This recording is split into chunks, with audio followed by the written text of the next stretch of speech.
This is an ABC 15 breaking news report. Live in-depth coverage starting right now for you on that breaking news we've been following all night on a plane crash on the west side of the Superstition Mountains, all the way at the top of that range east of Apache Junction. Here's a closer look at the area we're talking about, just off Route 88, or Apache Trail as it's also called. We'll take you even closer now to help you get a clearer picture.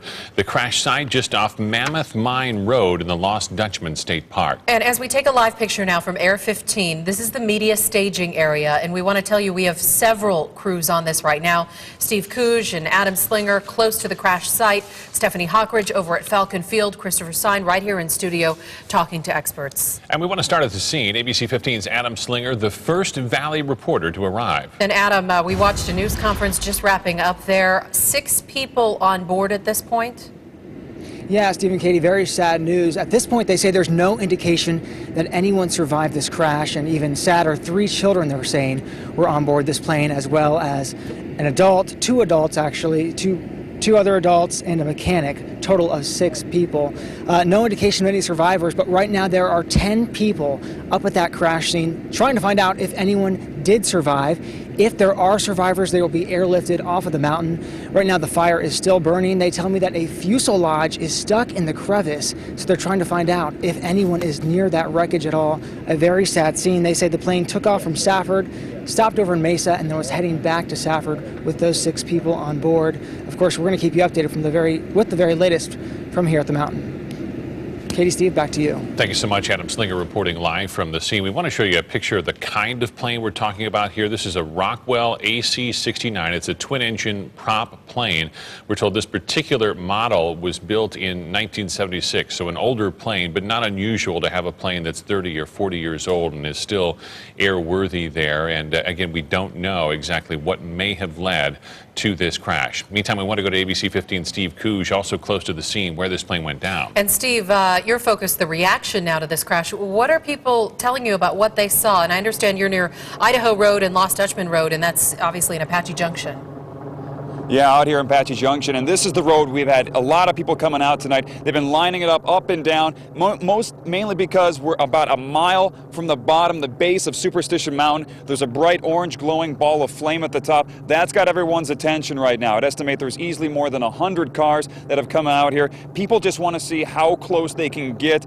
A lot of them are asking, how can they help? You know, they were curious, was this a jumbo jet airliner that came from Sky Harbor? How many victims are there? What can they do to help some of these people if need be?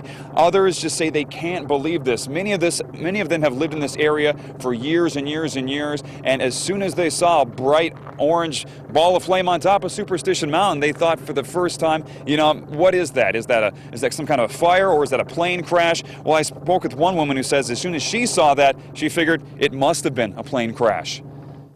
I was driving home on the 60. I looked up on the mountain and I thought, what is that light up there? And I was on the phone. I said, I swear planes crashed on top of that mountain. There's never lights up there like that. And when I got home, I turned on the news, and there it was. It's kind of an odd thing. It's a sad situation, you know, Thanksgiving Eve, so.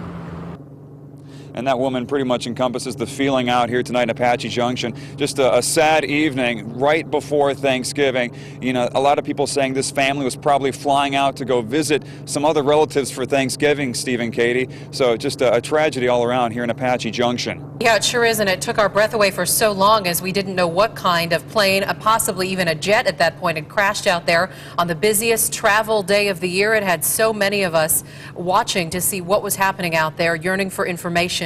As you look at a live picture right now from Air 15, still over the scene as this plane still burns up there on the top of the Superstition Mountains. Of course, as many of you wondered what was happening, we were hearing from so many of you who saw and heard that moment of impact. And for some, it was a real struggle to even comprehend what had happened up there. That's right. ABC 15's Christopher Stein is in our breaking news center. Chris, sounds like these images left a lot of people just in sheer disbelief. And really just quite shocking from the feedback that we're hearing from our viewers. And according to the sheriff, witnesses immediately began calling 911 moments after the impact, which not only created a massive explosion type sound, but the ensuing fireball is something our viewers won't forget. Listen to what they saw. I went right outside, and you could just see it. It almost looked like the moon was coming up over the mountain. It was just this big, huge orange ball. I heard this loud noise, and I looked up, and I thought it was it sounded like something in the sky, a big jet or something, and all of a sudden I saw a fireball. Towards the Superstition Mountains, I just saw a big orange flash.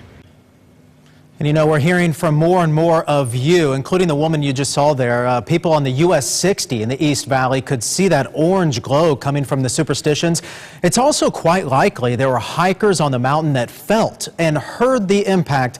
But Steve and Katie, certainly not easy for anyone to witness, especially now that we know loss of life in this. Yeah, so many people sending their thoughts and prayers to this family. Thanks so much, Chris. We want to show you this video. We showed you this earlier during our live coverage. The crash, or at least the moment of impact, was caught on tape tonight. This is black and white, a little grainy, but you can see that huge flash at the top of the Superstitions. That's right when that plane hit and then caught fire. And now we want to get you up to date on the information we have from the FAA. ABC 15 Stephanie Hawkridge is live over at Falcon Field in East Mesa. And Stephanie, I've done stories out of there, flown with pilots out of there. It's a wide range of people, from student pilots all the way up, that use that airport. What are you hearing? Well, we're hearing that the plane landed here about 4:30 this afternoon to refuel here at Falcon Field Airport. About 6 people, we're told, were on board. Let's talk about this plane in particular. It's a Rockwell Commander AC-690A twin-engine turboprop plane. It seats about 8 to 12 people total, including the crew. To give you a little bit more perspective on this plane in particular, Stanley Craig, who's a pilot, you've flown in this area a lot, Stanley. When I told you that this wasn't your typical prop plane, you were visibly shocked. Yes, I was. I was expecting it to be. I came out here to look at a twin-engine plane that I've flown before, to make sure it was still here. And then when I heard it was a turboprop plane, it kind of shocked me that you would have quite a bit more experienced crew, probably 2 pilots up front, more horsepower, and if they refueled, maybe they put a lot of fuel in the plane. Yeah, because most of these plane crashes, you'd assume that they'd have engine trouble, but this one you said no. We're talking about a multi-million-dollar corporate aircraft. Correct. Nowadays it would cost a couple $1 million at least, if not more. So if you had to speculate at all, what would you think would have happened? I would think maybe they put full tanks in the plane, and to fly it back to the destination up at up north, and then it had engine problems, or just flat didn't see it, because you can see around here that you can't see mountains that's 5 miles from here, and it's completely pitch black, and maybe they just didn't pay attention and hit the side of the mountain. Very good. Thank you so much for your perspective. And that's something that the NTSB will continue to investigate. They, of course, will come out with a preliminary report, but honestly, it's going to take months to determine what exactly happened out here. Reporting live in Mesa, Stephanie Hawkridge, ABC 15 News. And we know the NTSB is expected to arrive sometime tomorrow morning or early tomorrow afternoon on this. That's right. We want to check in with ABC 15's Adam Slinger, who's gathering more information from the scene. And Adam, I'm hearing heartbreaking news of a child's body possibly recovered. Yeah, Katie, we know that 6 people were on board this plane, including 3 children. I want to bring in Elias Johnson, spokesperson for the Pinal County Sheriff's Office. Elias, bad news, sad news, actually. 1 casualty confirmed. Well, we knew that moving into this, we would most likely be looking at a recovery mission, and indeed, within the past about half hour, we've located the body of a child between the ages of 5 and 9. We know that all of the children on this plane were ages 5 to 9, and so it's one of them. We don't know male or female at this point, but we expect to find much of the same moving through the night and into the morning. If there were any survivors, if there are any survivors up there, how in the world do you go about getting them off the mountain at this point in the night? Well, keep in mind, our search and rescue team, all 10 of them that are on scene right now, have to be airlifted to the top of the mountain, and then they have to hike down to the location.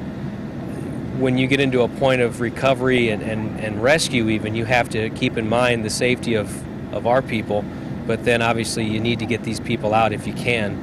At this point, we don't anticipate to find anybody alive.